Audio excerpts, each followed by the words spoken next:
First ever factory outlet, Mukunda Jewelers.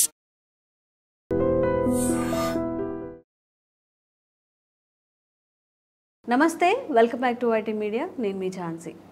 Health insurance plan తీసుకోవాలి అనుకున్నప్పుడు ఏదో హడావిడిగా ఒక హాస్పిటల్కి వెళ్ళి వాళ్ళు సజెస్ట్ చేశారనో, లేదా పక్కింటి వాళ్ళు ఒకటి తీసుకున్నారు మనకు కూడా అదే అప్లికబుల్ అవుతుందనో చాలామంది రాంగ్ స్టెప్స్ తీసుకుంటూ ఉంటారు. మరి హెల్త్ ఇన్సూరెన్స్ పాలసీస్ అనేవి తీసుకోవాలి అన్నప్పుడు ఎలా ప్లాన్ చేసుకోవాలి? సో ప్రస్తుతం అంతా ఉన్నారు ఆంఫెడ్ registered mutual fund distributor Srinivas Reddy garu. దీని గురించి కొంత ఇన్ఫర్మేషన్ తెలుసుకునే ప్రయత్నం చేద్దాం. నమస్తే సార్. నమస్తే అండి. సార్, హెల్త్ ఇన్సూరెన్స్ పాలసీస్ అన్నప్పుడు చాలా మంది రెగ్యులర్ ప్లాన్స్ తీసుకుంటూ ఉంటారు. ఏదో ఒకటి మనకి సూట్ అవుతుందా లేదా అని. అలా కాకుండా టాప్ అప్ ప్లాన్స్ కూడా ఉంటూ ఉంటాయి. ఈ రెండిట్లో ఏది మంచిది, ఎవరికి ఏది సూట్ అవుతుంది? ఇవాళ హెల్త్ ఇన్సూరెన్స్ సెక్టర్లో మనం మాట్లాడుకుంటే రెగ్యులర్గా తీసుకునే పాలసీస్, ఎవరైనా 10 lakhs తీసుకున్నాం, 20 lakhs తీసుకున్నాం, 50 lakhs తీసుకున్నాం, 1 crore పాలసీలు కూడా ఇవాళ ఉన్నాయి మార్కెట్లో. ఓకే. ఇవాళ రెగ్యులర్గా అంటే మీ ఎవరైనా హెల్త్ ఇన్సూరెన్స్ ఏజెంట్ ఎవరైనా మన దగ్గరికి వస్తే మన స్టేటస్ని బట్టి 10 lakhs తీసుకోండి, సరే 25 lakhs తీసుకోండి, 1 crore తీసుకోండి అని చెప్తూ ఉంటారు.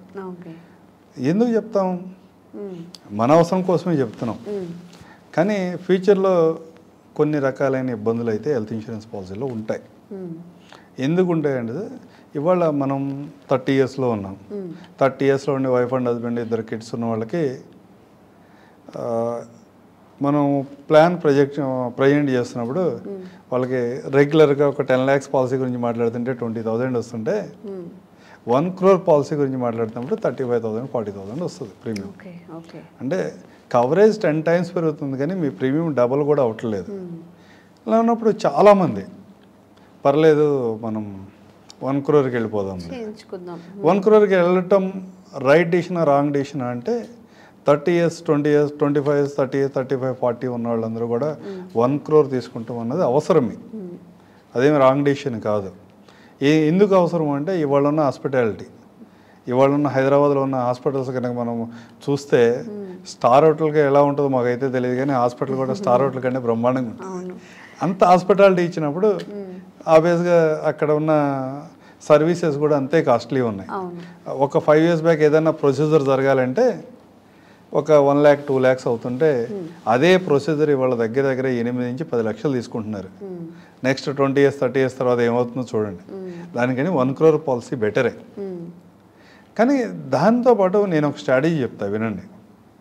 ఒక 1 crore పాలసీ మీరు డైరెక్ట్గా తీసుకునే కన్నా ఒక 10 లక్షల రూపాయల పాలసీ రెగ్యులర్ పాలసీ తీసుకుని మిగతా 90 lakhs టాప్అప్గా తీసుకున్నట్టయితే మీరు 1 crore పాలసీకి పే చేసే కన్నా ఇదే ఒక 30% చీప్గా మనకు దొరుకుతుంది. 1 crore కవరేజ్ ఉంటుంది, కానీ 1 crore ఏదైతే మనం అమౌంట్ పే చేస్తామో దానికన్నా 30,000 తక్కువ పే చేస్తాం. ఈ ఆప్షన్ తీసుకుంటాం వల్ల దీంట్లో కొన్ని కంపెనీస్ అయితే బ్రహ్మాండమైన ఆప్షన్స్ ఇస్తున్నాయి. మీకు టాప్అప్ పాలసీ 1 crore ఉంది, 1 crore కాదు లైఫ్ టైంలో ఎప్పుడైనా సరే 1 crore కంటే ఎక్కువ అమౌంట్ ఏ క్లెయిమ్ వచ్చినా లైఫ్ టైంలో ఒకసారి ఇస్తా అని కూడా ప్రామిస్ చేస్తున్నాయి కొన్ని కంపెనీస్, చాలా కంపెనీస్. ఇట్లాంటి ఆప్షన్స్ ఉంటాయి. అసలు బేసిక్గా టాప్అప్ పాలసీ ఎందుకు తీసుకోవాలి అంటే ఇవాళ మార్కెట్లో చెప్తున్నా ఇన్క్లూడ్ అవుతాయి, ఎక్స్క్లూడ్ అవుతాయి, ఇవన్నీ రెగ్యులర్ పాలసీతో సమానంగానే ఉంటాయి, ఏమి ఇబ్బంది ఏం లేదు. కానీ ఇవాళ ఉన్న మిత్ ఏంటంటే చాలామందికి నేను 30 years అప్పుడు నేను పాలసీ తీసుకున్నా, ఈరోజు నాకు తక్కువ ప్రీమియంలో వచ్చింది, ఇదే ప్రీమియం లైఫ్ లాంగ్ ఉంటుందని చాలామంది అనుకుంటున్నారు. కానీ మీ ఏజ్ని బట్టి, మీ ఏజ్ పెరిగిన కొద్దీ మార్కెట్లో ఇన్ఫ్లేషన్ పెరిగిన కొద్దీ మీ ప్రీమియం కూడా పెరుగుతుంది. అంటే ఒక 20 years 25 years ఉన్న ఒక కపుల్కి నేను పాలసీ ఇస్తే 15,000 రూపాయలు అయితే 60-65 years ఒక కపుల్కి కనుక నేను ఇవాళ పాలసీ ఇవ్వాల్సి వస్తే 70,000 రూపీస్ అవుతుంది ఈ రోజు ఉన్న పరిస్థితి. కానీ నెక్స్ట్ 30 years తర్వాత ఈ 70,000 ఒక 4 లక్షల దగ్గర 5 లక్షల దగ్గర ఉంటుంది. అప్పుడు మీరు మీ ఇన్సూరెన్స్ పాలసీని మీరు పే చేయగలుగుతారా? ఇది క్వశ్చన్ మార్క్.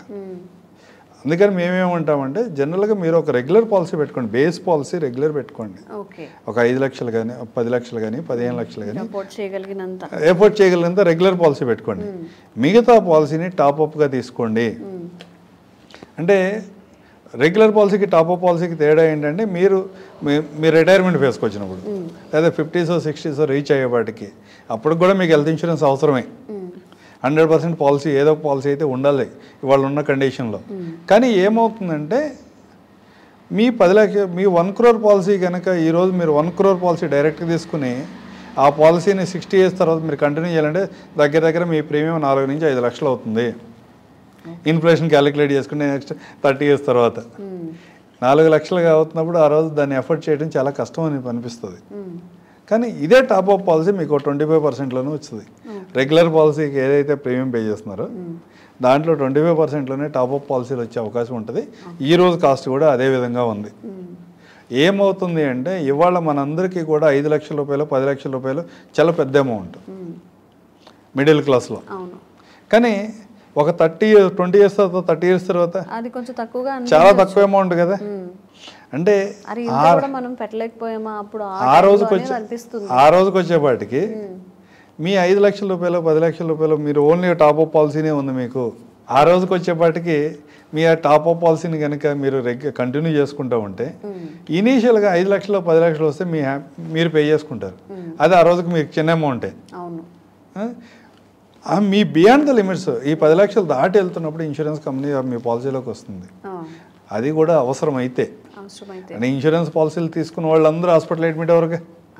అవసరమైతే మీ సేవింగ్స్ నుంచి ఆ 10 లక్షలు ఖర్చు పెట్టుకుంటారు, మిగతా rest of the amount insurance company pay చేస్తుంది. అవసరం లేదు అనుకోండి ఆ రెగ్యులర్ పాలసీ ఇన్స్టెడ్ ఆఫ్ మీరు 4 lakhs 5 lakhs పే చేసే కన్నా ఆ రోజున మీరు 40,000 50,000 లేకపోతే 1 lakh పే చేసి మీ పాలసీని కంటిన్యూ చేసే అవకాశం ఉంటుంది. బేసిక్గా దీంట్లో మేము చెప్పేదంటే ఈరోజు పాలసీని ఈరోజు ప్రీమియంతో మాత్రమే చూసి మీరు పాలసీ డెసిషన్ తీసుకోవద్దు. లాంగ్ టర్మ్లో ప్రీమియమ్స్ ఏ విధంగా మారుతాయి, ఆ విధంగా మారినప్పుడు దాన్ని మనం ఎఫర్ట్ చేయగలుగుతామా లేదా. ఎఫర్ట్ చేయాలి అంటే ఏదో విధంగా దాన్ని ఎఫర్ట్ చేయాలంటే మనం ఏ స్ట్రాటజీస్లో పాలసీ తీసుకుంటే బాగుంటుంది అనేది మీరు ప్రాపర్గా క్యాలిక్యులేట్ చేసుకుని దానికి తగ్గట్టుగా పాలసీలో ఉన్న కండిషన్స్ ఏంటి, ఏ సందర్భాల్లో మనకు ఉపయోగపడుతుంది అంటే ఉపయోగపడే సందర్భాల గురించి మీరు ఏం మాట్లాడవసరం ఆటోమేటిక్గా వస్తాయి. ఏ సందర్భాల్లో ఈ పాలసీ మనకు ఉపయోగపడదో పూర్తి వివరాలు తెలుసుకున్న తర్వాత మాత్రమే ఇలాంటి పాలసీస్లో ఇన్వెస్ట్మెంట్ చేయండి. ఓకే, సో ఇంత ఉంటుందన్నమాట. ఏదైనా ఒకటి తీసుకునేటప్పుడు ప్రాపర్గా ఒకరి దగ్గరికి వెళ్ళి సజెషన్ తీసుకొని ఏది తీసుకుంటే బాగుంటుంది అని ముందుకెళ్తే కొంచెం సేఫ్ జోన్లో కూడా ఉంటాము. అండ్ రిస్క్ ఫ్యాక్టర్స్ ఎక్కువ ఉన్నప్పుడు సార్ హెల్త్ ఇష్యూస్ ఉన్నప్పుడు కూడా ప్రాపర్గా ఒకరిని ఇప్పుడు మీరు అన్నట్టు 30 years ప్లాన్ తీసుకున్నప్పుడు ఆఫ్టర్ తర్వాత ఏదైనా డిసీజ్ రావచ్చు, ఇది ఇంక్లూడ్ కాదు అని అలాంటి సిచ్యువేషన్ కూడా జరిగే అవకాశం ఉంటుంది. లేదండి, యాక్చువల్గా బేసిక్గా హెల్త్ ఇన్సూరెన్స్ కాన్సెప్ట్ ఏదైనా ఇన్సూరెన్స్ కాన్సెప్ట్ ఏంటంటే హెల్తీగా ఉన్నప్పుడు మనం పాలసీ ఇద్దాం, హెల్తీగా ఉన్నప్పుడు వాళ్ళని మన సిస్టంలో తీసుకుందాం, ఫ్యూచర్లో వాళ్ళకి ఏ ఇబ్బంది వచ్చినా కానీ మనం పే చేద్దాం అన్న కాన్సెప్టే ఇన్సూరెన్స్ వర్క్ చేస్తుంది. ఆల్రెడీ ఎగ్జిస్టింగ్ మనం తీసుకోకముందు అయితే ఏమన్నా ప్రాబ్లమ్స్ ఉన్నాయా, కొత్తగా వచ్చిన పాలసీస్లో వాటన్నిటిని మీ స్టేటస్ని డిస్క్లోజ్ చేస్తే దాన్ని బట్టి నేను పాలసీ ఇస్తున్నానా లేదా అనేది కండిషనల్ పాలసీ ఇస్తున్నామా రెగ్యులర్ ఇస్తున్నామా మీకు ఇన్ఫార్మ్ చేస్తారు. దాన్ని బట్టి మీ ఫ్యూచర్లో ఏ ఇబ్బంది వచ్చినా కానీ వాళ్ళు కవర్ చేయాల్సిందే with in the limits cover చేస్తాం. అట్లాగని చాలామంది కొన్ని అపోహ ఏంటంటే ఈ పాలసీ తీసుకున్న తర్వాత నాకు ఏదైనా ఇబ్బంది వస్తే అది కవర్ అవుతుందా లేదా అని మాట్లాడతారు. అలాంటిది ఏముండదు. పాలసీ తీసుకునే ముందుకు మీరు హెల్తీగా ఉంటే చాలు. పాలసీ తీసుకున్న తర్వాత డౌన్ ద లైన్ ఎలాంటి ఇబ్బందులు వస్తాయో మనకేమి తెలియదు కదా, దానికోసం ఆ అన్సర్టనిటీస్లో మన ఫైనాన్షియల్స్ దెబ్బతినకుండా ఉండటానికి మాత్రమే మనం హెల్త్ ఇన్సూరెన్స్ తీసుకుంటున్నాం. 100% కవర్ చేస్తాయి companies. Okay okay, thank you sir. Thank you అండి.